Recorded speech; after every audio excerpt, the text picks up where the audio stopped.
Okay, so looking back on your career, what do you see as some of the things that you helped contribute to 751 and other unions? Well, I think the biggest singular issue was the one-man, two-machine grievance. And it was 2 years to get it through the arbitration process, and we finally won the grievance, and it hasn't, that was 1986 it was settled, and the company has not tried to reintroduce that issue again. And they claimed in arbitration that it was costing them about $50 million a year by not being able to have one man run two machines. And I always calculate that out and say it costs the company a lot of money. But it was a stressful grievance, though. Highly political as well. Highly political.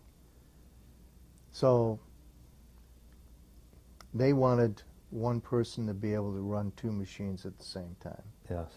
And what was the union's argument against it? I mean, they were saying it was costing them money. Yeah. How did we win?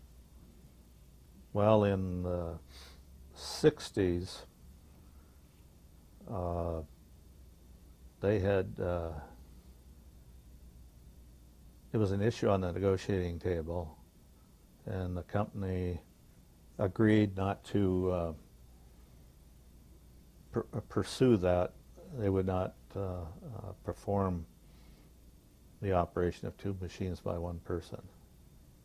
And we had one of the guys was still alive from that negotiations that testified on our behalf, and there was none from the company side that were still alive that participated in that. And we got educated on how that came about, and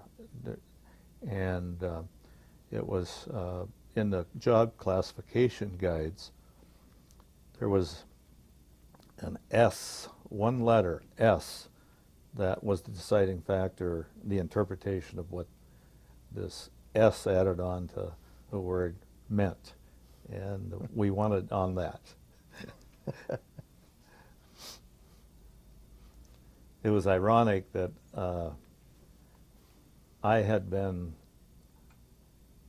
the only person that was ever forced to run two machines before the grievance period came up. And we called the union rep in at that time, and I think it was John Fuchs who was the guy that testified. And next thing I knew, I wasn't running two machines. So it was kind of nice to be on having to work it, because I fully understand the problems with it, and then relay that on to the union lawyers. The ironic part of that one also was the arbitrator died during the determination period of who won the grievance. Oh. So the company agreed to allow the new arbitrator that was going to be assigned to it, allowed him to just review all the information, all the testimony that had been given, and he had to make the decision. And I thought, well, we're dead in the water, because nobody's going to understand this case unless you hear it verbally, you know. And so anyhow, we had to sweat through that guy making a determination, and that was pretty testy. But boy, when they announced it, it was a happy day in the machine shops around Boeing. Yeah. I bet.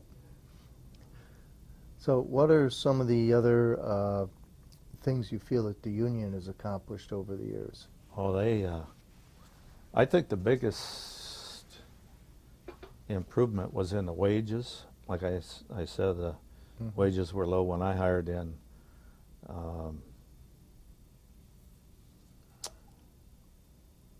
Ed Carrig was the international rep for the IAM. He stated in the book Blood in the Water that Boeing and after the war years was considered a McDonald's type wage company. I thought that was a major contributor to our argument. Wages weren't worth a damn, you know. And but that's changed. Now we're one of the highest paid in the state, country even. Yeah.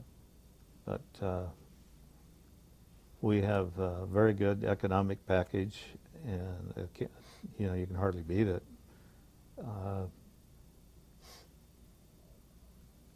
The other thing that I feel has changed quite a lot, and I've had a lot to do with it, and that's the layoff procedures, and the layoff rights, and the layoff pay, and the when a person gets laid off from Boeing, they get a lot of consideration after you know, the Quality Through Training program provides money to go to school if you're on layoff, and the separation pay now they have, it's a lot better than ever was, and the WARN notice was something that the federal government put in place, but the unions around the country politicized the issue, and it was a good law that they made to make sure you got 60-day notice of a layoff. I remember that getting told at 10:30 in the morning the day of my layoff that it wasn't very much fun, you know. But yeah, I think those are protecting the years of recall rights you have, and it's amazing. It's amazing. Yeah.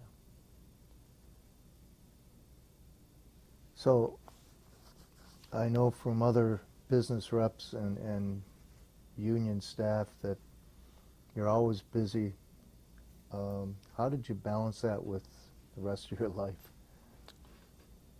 It was pretty hard, but you know, I had a real understanding wife, and who had a little bit of independency in her, and we, you know, some wives would never put up with some the hours that you put in, and the lack of activity for the family, but we were able to do it, and without her support I wouldn't have been able to do it, I don't think. Yeah. Yeah. So when did you retire, John? 2003. Okay. And what have you been up to since? Well, I was involved a lot with Bates during my career here, and I was on the board of trustees at Bates in the early 90s, and so then I was appointed to the what do they call that board?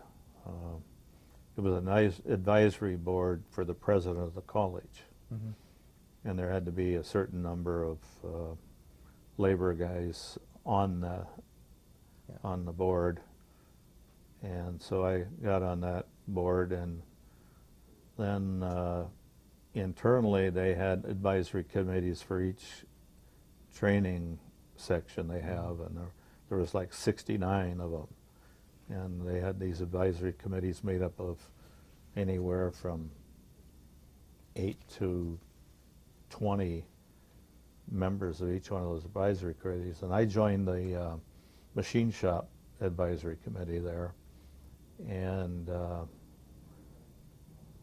later I was asked to sit on the apprentice committee for the Pierce County trades group and the machinists. And it was a lot of fun doing that, except I could not understand why District 160 wouldn't provide a business agent to do the job I was doing, because but they weren't interested, that interested in the apprentice program, it seemed to me. And I sat on there representing 160, and heck, I don't know how they operated with their apprentices, and they never did tell me. They wouldn't meet with me, and so I just winged it, like I usually do.